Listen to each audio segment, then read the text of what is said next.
नमस्ते दोस्तों। आज हम इतिहास के एक ऐसे पन्ने को पलटने वाले हैं जिसने सच में पूरी दुनिया की शक्ल बदल कर रख दी।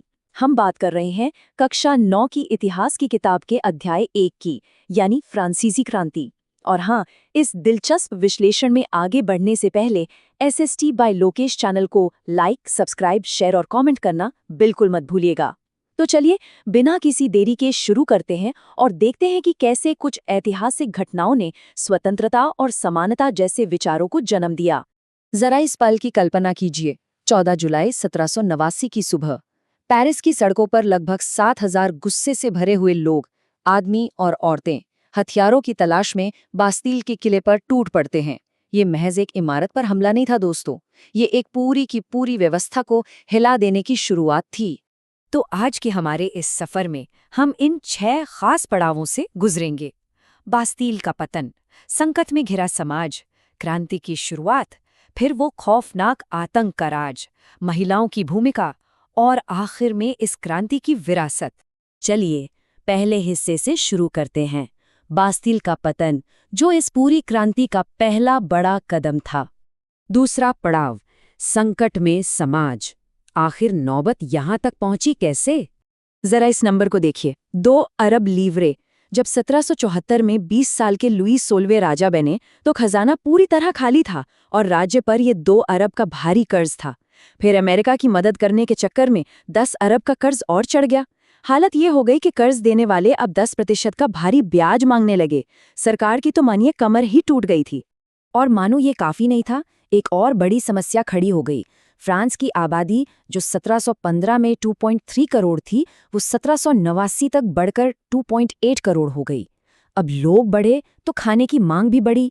पाव रोटी के दाम आसमान छूने लगे, लेकिन मजदूरों की पगार वहीं की वहीं रही। मतलब लोग अक्षरशः भूख से तड़प रहे थे। इसके ऊपर से समाज का बंटवारा। पूरा समाज सख्ती से 3 एस्टेट्स या वर्गों में बटा था। पहले 2, पादरी और कुलीन वर्ग, जन्म से ही सारे मजे लूट रहे थे और उन्हें कोई टैक्स नहीं देना होता था। टैक्स का पूरा 100% बोझ सिर्फ तीसरे एस्टेट यानी आम किसानों, कारीगरों और व्यापारियों के कंधों पर डाल दिया गया था। क्या ये आपको किसी भी एंगल से सही लगता है? सच में आम आदमी को हर तरफ से निचोड़ा जा रहा था। एक तरफ चर्च अपना धार्मिक टैक्स टाइद वसूल रहा था, जो उपज का 10वां हिस्सा होता था। दूसरी तरफ राज्य अपना सीधा टैक्स टाइल ले रहा था, और तो और नमक और तंबाकू जैसी रोजमर्रा की चीजों पर भी टैक्स लगा रखे थे। जाहिर है, लोगों का गुस्सा तो फूटना ही था। अब आते हैं तीसरे हिस्से पर, क्रांति की शुरुआत, जब नेशनल असेंबली का गठन हुआ। 1789 में बास्तील के गिरने के बाद चीजें बहुत तेजी से बदली। 1791 आते आते नेशनल असेंबली ने संविधान बना डाला, जिसने राजा की ताकत पर लगाम लगा दी। और फिर 1792 में तो राजतंत्र को ही पूरी तरह से उखाड़ फेंका गया और फ्रांस को एक गणतंत्र घोषित कर दिया गया। लेकिन रुकिए, क्या सब कुछ रातों रात एकदम सही हो गया था? बिल्कुल नहीं। क्रांतिकारी पत्रकार जॉन पॉल मरा ने बिल्कुल सही बात पकड़ी थी। उन्होंने कहा कि 1791 का ये नया संविधान भी दरअसल सिर्फ अमीरों के ही काम आ रहा है, क्योंकि जो गरीब थे, जिनके पास संपत्ति नहीं थी, उन्हें निष्क्रिय नागरिक बोलकर वोट देने के अधिकार से ही बाहर कर दिया गया था। और यहीं से हम पहुंचते हैं हमारे चौथे हिस्से पर, जिसे इतिहास में आतंक का राज कहा जाता है। अब सोचने वाली बात यह है कि आज़ादी और समानता की ये लड़ाई अचानक इस भयानक खून खराबे में कैसे बदल गई।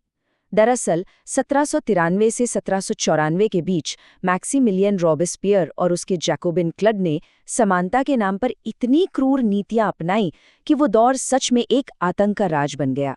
रोबेस्पियर ने गणतंत्र के हर कथित दुश्मन को खत्म करने की ठान ली थी, और इसके लिए इस्तेमाल हुआ गिलोटीन। 2 खंभों के बीच लटकती एक भारी ब्लेड वाली ये मशीन पलक झपकते ही सिर धड़ से अलग कर देती थी।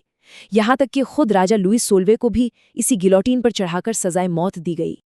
चलिए, अब 5वें हिस्से की तरफ बढ़ते हैं, क्रांति में महिलाओं की आवाज। इस पूरे उथल-पुथल में अक्सर महिलाओं के योगदान को भुला लिया जाता है, लेकिन उन्होंने भी अपने हक के लिए बहुत जोरदार लड़ाई लड़ी।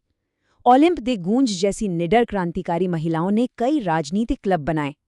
वो इस बात से बेहद खफा थीं कि नए संविधान ने उन्हें वोट देने लायक भी नहीं समझा और उन्हें सिर्फ एक निष्क्रिय नागरिक का दर्जा दे दिया।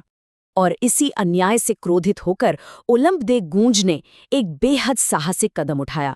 उन्होंने खुद का महिला एवं नागरिक अधिकार घोषणा पत्र लिख डाला।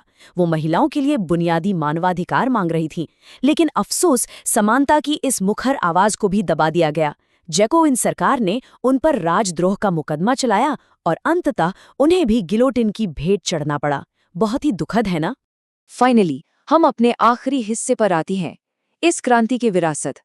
इतना सब कुछ होने के बाद अगर हम पीछे मुड़कर देखें तो इस क्रांति ने सदियों पुरानी सामंती व्यवस्था की जड़ें हमेशा के लिए उखाड़ दी। जन्म से मिलने वाले विशेषाधिकारों की जगह अब स्वतंत्रता, समानता और लोकतांत्रिक अधिकारों ने ले ली थी। ये दुनिया भर के लिए एक बहुत बड़ा वैचारिक बदलाव था। और ये चिंगारी सिर्फ फ्रांस तक सीमित नहीं रही।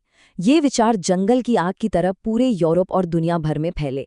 हमारे भारत में भी टीपू सुल्तान और महान समाज सुधारक राजा राम मोहन राय जैसी प्रमुख हस्तियों ने फ्रांसीसी क्रांति के इन नए और क्रांतिकारी विचारों से बहुत गहरी प्रेरणा ली थी और अपने समाज में बदलाव के लिए इनका इस्तेमाल किया। तो जाते जाते जरा इस सवाल पर सोचिएगा, अगर आज के हमारे इस आधुनिक और समान समाज की नींव महान जीत के साथ साथ इतने खौफनाक आतंक पर रखी गई थी, तो क्या स्थायी आज़ादी कभी भी बिना बड़ी कीमत चुकाए मिल सकती है? जो आज़ादी और अधिकार आज हमारे पास हैं, उसके लिए आम लोगों ने सच में एक बहुत भारी और रक्त रंजित कीमत चुकाई है। आज के इस विश्लेषण में हमारे साथ जुड़ने के लिए बहुत बहुत शुक्रिया। याद रखिए, अगर आपको ये विश्लेषण पसंद आया हो तो SST by लोकेश चैनल को लाइक, सब्सक्राइब, शेयर और कमेंट जरूर करें। मिलते हैं अगली बार।